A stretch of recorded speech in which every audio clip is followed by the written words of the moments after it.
मैं हेमलता सिंह आज आपको कक्षा 10 के अध्याय 7 को पढ़ाऊंगी, जिसका नाम है सी फंक्शन अथवा सबरूटीन। बच्चों, इस भाग 2 में जो है मैं आपको बताऊंगी किस प्रकार से फंक्शन को परिभाषित किया जाता है। इसके पहले वाले भाग में मैंने आपको फंक्शन क्या होता है, कितने प्रकार के होते हैं, उसके बारे में बताया था। तो फंक्शन को जो है हम इस प्रकार से परिभाषित करते हैं। पहले डेटा टाइप लिखा जाता है, फिर फंक्शन नेम दिया जाता है, फिर पैरामीटर लिस्ट दी जाती है। तो डेटा टाइप मतलब जैसे आप जो भी डेटा टाइप लिखते हैं, इंटीजर लिखते हैं, फ्लोट लिखते हैं, वो आप लेते हैं। फंक्शन का नेम जो है आप अपनी इच्छा अनुसार कुछ भी ले सकते हैं, बस आपको इतना ध्यान रखना होता है कि कहीं वो कीवर्ड्स न हो फंक्शन के नेम। और फिर जो है पैरामीटर लिस्ट में वो आर्गुमेंट होते हैं, वो वेरिएबल डिक्लेयर होते हैं, जो कि हम कॉलिंग प्रोग्राम से वैल्यू को वो लेता है। तो यहाँ पे फंक्शन को इस प्रकार से हम डिक्लेयर किया जाता है। अब जो है अब इसका कोई भी फंक्शन डिक्लेयर करने के बाद आपको ये ध्यान रखना होता है कि लास्ट में हम सेमीकोलन का प्रयोग नहीं करते हैं। और फिर जो है फंक्शन को डिफाइन करने के लिए जो है कर्ली ब्रैकेट का उपयोग किया जाता है। फिर डिक्लेरेशन ऑफ लोकल वेरिएबल्स होते हैं, उनको डिक्लेयर किया जाता है। फिर जो आपके प्रोग्राम की लाइनें होती हैं फंक्शन को उनको लिखा जाता है। और फिर जो है आपको रिटर्न स्टेटमेंट दिया जाता है। तो यहाँ पे जो ये पहला भाग होता है इसको हम फंक्शन हेडर कहते हैं। तो अगर देखा जाए तो फंक्शन के दो भाग होते हैं, फंक्शन हेडर और फंक्शन बॉडी। तो फंक्शन हेडर जो होता है इसमें फंक्शन नेम होता है, यह प्रोग्रामर द्वारा फंक्शन को दिया गया नाम होता है। और कोई भी फंक्शन जब आप डिक्लेयर करते हैं तो आपको उन्हीं नियमों को लिखना पड़ता है, उन्हीं नियमों का पालन करना पड़ता है जो किसी आइडेंटिफायर का नाम डिक्लेयर करने के लिए किया जाता है। और फंक्शन डाटा टाइप वह फंक्शन के डाटा टाइप को व्यक्त करने के लिए लिखा जाता है। फंक्शन डाटा टाइप का अर्थ यह है कि फंक्शन किस प्रकार के मान को वापस करेगा। यदि फंक्शन कोई मान वापस नहीं करता है तो इसके पहले किसी प्रकार का डाटा टाइप नहीं लगाया जाता है। और यहाँ पे जैसे अगर हमें फंक्शन वापस नहीं कोई मान वापस नहीं करेगा तो यहाँ पे इंटीजर फ्लोट वगैरह की जगह हम क्या करते हैं, यहाँ पे VOID वाइड कीवर्ड का प्रयोग करते हैं। और पैरामीटर सूची जो होता है, यहाँ पे पैरामीटर लिस्ट है, ये जो यह फंक्शन द्वारा ग्रहण किए जाने वाले डाटा की सूची होती है। पैरामीटर में उन वेरिएबलों की घोषणा की जाती है जो कॉलिंग फंक्शन द्वारा भेजे गए डाटा को स्वीकार करते हैं।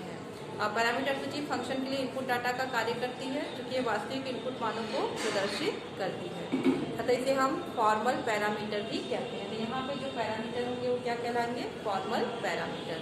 पैरामीटर को हम आर्ग्यूमेंट भी कहते हैं। और पैरामीटर सूची में वेरिएबलों की घोषणा को कॉमा द्वारा अलग अलग किया जाता है। जैसे अगर आपके दो वेरिएबल हैं तो यहाँ पे हम कॉमा के द्वारा अलग करते हैं। कुछ यहाँ पे मैं आपको फंक्शन हेडर के नाम बताती हूँ।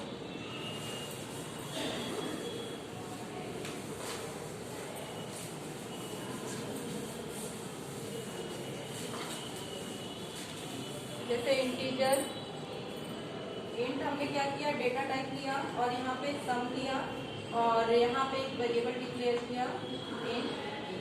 तो ये एक फंक्शन की घोषणा की गई है जहाँ पे फंक्शन का जो डाटा टाइप है वो इंटीजर टाइप है और फंक्शन का नेम क्या है, सम है। और जो आर्ग्यूमेंट है, जो वेरिएबल है, क्या है, इंटीजर इंट। इसी तरह से अगर हम इसमें चाहे दूसरा एक और एग्जाम्पल लेते हैं हम, जहाँ पे हम यहाँ पे वाइड यूज किया, हमने वाइड कीवर्ड का यूज किया है। लाइन नाम का एक फंक्शन लिया है और उसके अंदर फ्लोटार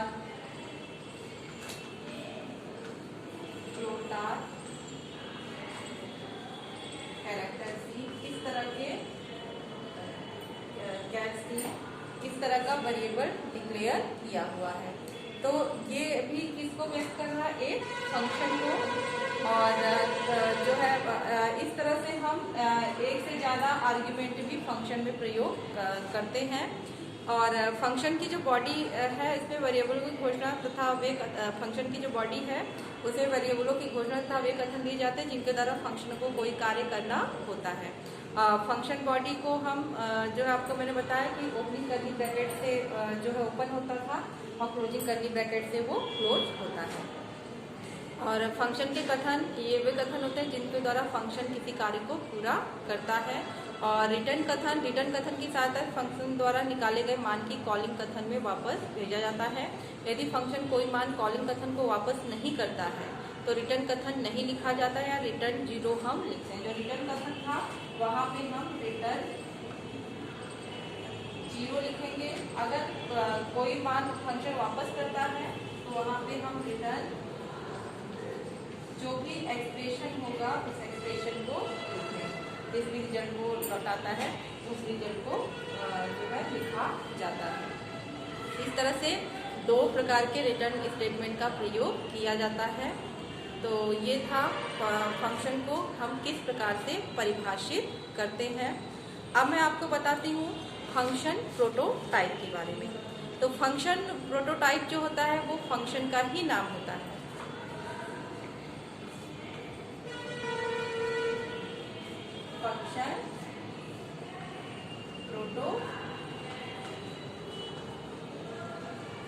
फंक्शन प्रोटोटाइप फंक्शन का ही नाम होता है। और सी प्रोग्राम में प्रोग्रामर द्वारा लिखे गए प्रत्येक फंक्शन जैसे मेन फंक्शन के अतिरिक्त फंक्शन प्रोटोटाइप लिखा जाना आवश्यक होता है, क्योंकि वेरिएबल के समान फंक्शनों को प्रोग्राम में उपयोग करने से पूर्व घोषित किया जाना आवश्यक होता है। और यह फंक्शन प्रोटोटाइप मेन फंक्शन से पहले लिखा जाता है और फंक्शन को कॉलिंग प्रोग्राम फंक्शन प्रोटोटाइप की सहायता से घोषित किया जाता है। और यह दिखने में फंक्शन हेडर जैसा प्रतीत होता है। कॉलिंग प्रोग्राम में प्रोटोटाइप का सामान्य प्रारूप जो हम इस प्रकार से लिखते हैं।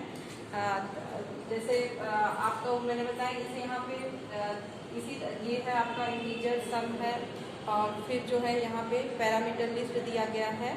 और इसमें इसके बाद जो है हम यहाँ पे सेमीकोलन लगाते हैं। फंक्शन और फंक्शन प्रोटोटाइप में यही अंतर है कि जब आप फंक्शन को लिखते हैं तो उसके अंत में सेमीकोलन का प्रयोग नहीं किया जाता है और फंक्शन बॉडी को लिखा जाता है, जबकि फंक्शन प्रोटोटाइप कॉलिंग प्रोग्राम के अंदर लिखा जाता है। और इसको जो है जैसे यहाँ पे इंटीजर फंक्शन हमारा सम था, इसको अगर हमें लिखना है फंक्शन प्रोटोटाइप इसका इंटीजर सम इंटीजर दे के आगे हम सेमीकोलन को लगा देते हैं। तो function prototype function return type function का नाम फंक्शन पैरामीटर सूची में होता है। जैसे यहाँ पे हम कई प्रकार के फंक्शन का उपयोग कर सकते हैं। जैसे ये भी फंक्शन अगर रिटर्न प्रोटोटाइप लिखना होता तो ये जो है सेमीकोलन लगा देते हैं। फंक्शन प्रोटोटाइप का उपयोग हम क्यों करते हैं? तो इसके लिए क्या होता है कि जब आप मेन प्रोग्राम को पहले लिखते हैं और फंक्शन के प्रोग्राम को बाद में लिखते हैं तो कंपाइलर पहले मेन प्रोग्राम को चेक करता है और वहाँ जब फंक्शन का नेम को देखता है तो वो ये समझ नहीं पाता है कि ये कहाँ से लिया गया है और वो एरर मैसेज दे चुका होता है। हालांकि बाद में फंक्शन के प्रोग्राम को चेक करता है, लेकिन वो ऑलरेडी एरर दे चुका होता है, त्रुटि दे चुका होता है, तो उसमें कोई सुधार नहीं करता है। तो इसीलिए फंक्शन का जब हम मेन प्रोग्राम को पहले लिखते हैं, फंक्शन के प्रोग्राम को बाद में लिखते हैं, तो मेन प्रोग्राम में फंक्शन प्रोटोटाइप डिक्लेयर कर दिया जाता है। फंक्शन का जब कंपाइलर मेन प्रोग्राम को चेक करता है तो फंक्शन प्रोटोटाइप पे जब वो चेक करता है फंक्शन प्रोटोटाइप है तो वो डायरेक्ट जो कंट्रोल फंक्शन के प्रोग्राम पे आ जाता है। उसको चेक करने के बाद जो भी इसको कॉल किया गया है मेन प्रोग्राम में उसकी प्रोसेसिंग उसको चेक करता है। तो इस तरह से कंपाइलर पूरे प्रोग्राम को चेक करता है, त्रुटि संदेश नहीं देता है। तो ये था फंक्शन को हम किस प्रकार से परिभाषित करते हैं और फंक्शन प्रोटोटाइप क्या है और उसका उपयोग किस तरह से किया जाता है।